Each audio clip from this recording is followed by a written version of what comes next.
રાજ્યમાં ભારે વરસાદને પગલે દક્ષિણ અને મધ્ય ગુજરાતમાં પૂર જેવી સ્થિતિ સર્જાવાની આશંકા વચ્ચે સરકાર સંપૂર્ણ એલર્ટ મોડમાં છે। ગાંધીનગર સ્થિત સ્ટેટ વોટર ડેટા સેન્ટરના ફ્લડ કંટ્રોલ સેલની જળ સંપત્તિ મંત્રી ઈશ્વરસિંહ પટેલે મુલાકાત લઈને પરિસ્થિતિની સમીક્ષા કરી અને અધિકારીઓને આગોતરી ચેતવણી, જળાશયોની સતત દેખરેખ તથા જિલ્લા તંત્ર સાથે અસરકારક સંકલન જાળવવા સૂચના આપી। રાજ્યમાં 24 કલાક ફ્લડ સેલ કાર્યરત રાખીને વરસાદ અને ડેમોની સ્થિતિ પર સતત નજર રાખવામાં આવી રહી છે।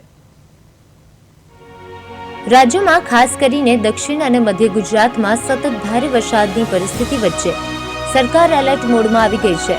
ગાંધીનગરના સેક્ટર 8 સ્થિત સ્ટેટ વોટર ડેટા સેન્ટરના ફ્લડ કંટ્રોલ સેલની જળ સંપત્તિ અને પાણી પુરવઠા મંત્રી ઈશ્વરસિંહ પટેલે મુલાકાત લઈને અધિકારીઓ સાથે સમીક્ષા બેઠક યોજી હતી। બેઠક દરમિયાન તેમને વરસાદ અને જળાશયોની સ્થિતિ પર સતત નજર રાખવા તેમજ સંભવિત પૂર જેવી સ્થિતિમાં તાત્કાલિક કાર્યવાહી કરવા જરૂરી સૂચનાઓ આપી હતી। મંત્રી ઈશ્વરસિંહ પટેલે જણાવ્યું કે ઉપરવાસ અથવા સ્થાનિક વિસ્તારોમાં ભારે વરસાદ થતા જળાશયોમાં પાણીની આવક ઝડપથી વધી શકે છે।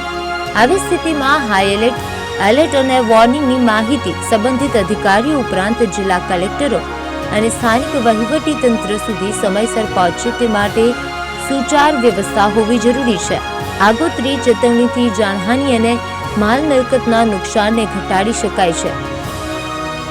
તેમણે જણાવ્યું કે ડિઝાસ્ટર મેનેજમેન્ટ પ્લાન 2026 મુજબ જળસંપત્તિ વિભાગ અન્ય વિભાગો સાથે સંકલન કરીને ચોમાસા દરમિયાન પરિસ્થિતિ પર સતત નજર રાખી રહ્યું છે। દર વર્ષે 1 જૂનથી 31 ઓક્ટોબર સુધી અથવા વરસાદની સ્થિતિ યથાવત રહે ત્યાં સુધી ફ્લડ કંટ્રોલ સેલ 24 કલાક કાર્યરત રહે છે।